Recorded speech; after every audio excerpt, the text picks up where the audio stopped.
Jadi, pada zaman dahulu, semua manusia mencukupi kebutuhannya sendiri dengan cara mengambilnya di alam.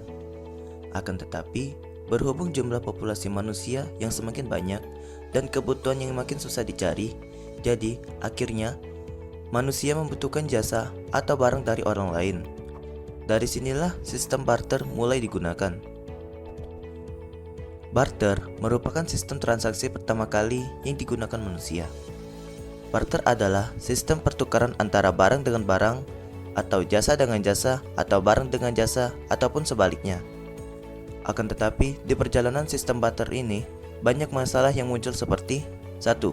Sulitnya untuk menyamakan keinginan atas barang atau jasa yang ditukarkan. Jadi, ketika kita memiliki buah mangga dan ingin menukarnya dengan daging, terkadang pemilik daging tidak mempunyai keinginan untuk memiliki buah mangga.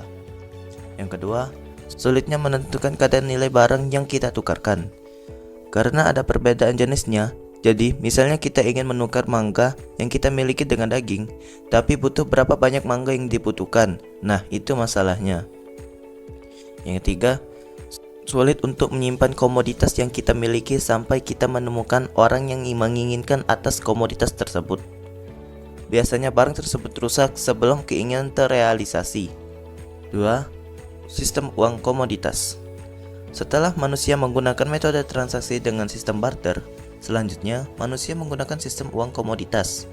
Jadi, sederhananya, sistem uang komoditas adalah sistem di mana barang-barang fisik seperti emas, perak, gandum, ataupun garam digunakan sebagai alat tukar dan standar nilai. Namun, kelemahannya adalah ketidakpraktisan dalam melakukan transaksi besar dan rentan terhadap fluktuasi nilai komoditas. Nah, selanjutnya, sistem uang komoditas ini digantikan oleh sistem uang logam. Seiring dengan perkembangan zaman, akhirnya manusia menggunakan logam mulia berupa emas dan perak sebagai alat tukar. Penggunaan uang logam berupa koin di peradaban ini diperkirakan telah berlangsung sejak tahun 700 sebelum Masehi. Pada awalnya, yang digunakan sebagai alat tukar adalah fisik dari logam mulia tersebut. Seiring dengan berjalannya waktu, manakala volume perdagangan luar negeri semakin luas, keuntungan-keuntungan menjadi semakin meningkat, harta semakin berkembang, diperlukan seseorang yang dapat dipercaya atau tempat yang aman untuk menitipkan barang uang-uang logam mulia tersebut. Karena khawatir akan risiko kehilangan atau risiko pencurian, maka mereka menitipkan uang-uangnya pada penyimpanan-penyimpanan tukang emas, tempat penukaran emas, atau pemuka-pemuka agama. Pihak-pihak itu kemudian memberikan akta berbentuk kertas atau yang disebut dengan catatan bank, yaitu janji pihak penerima titipan untuk membayarkan uang logam kepada pemilik kertas ini ketika ada permintaan.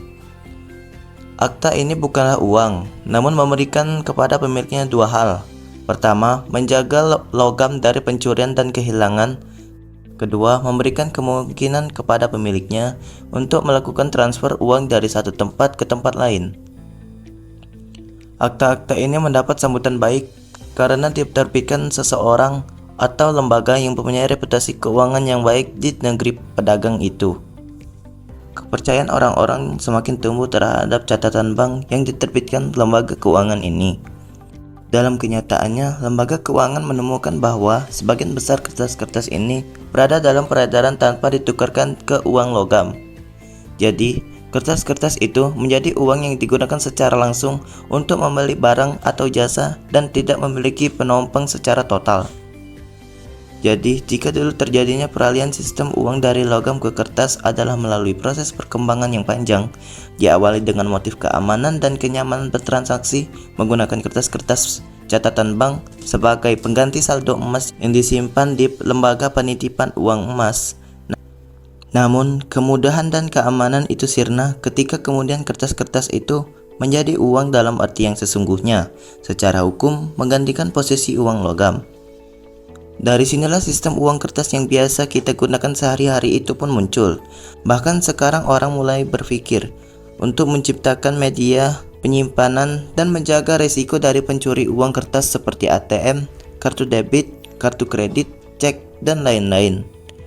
Mungkin itu saja video dari saya. Subscribe jika kalian mendapatkan ilmu baru hari ini, dan komen jika kalian mempunyai hal yang ingin dibahas.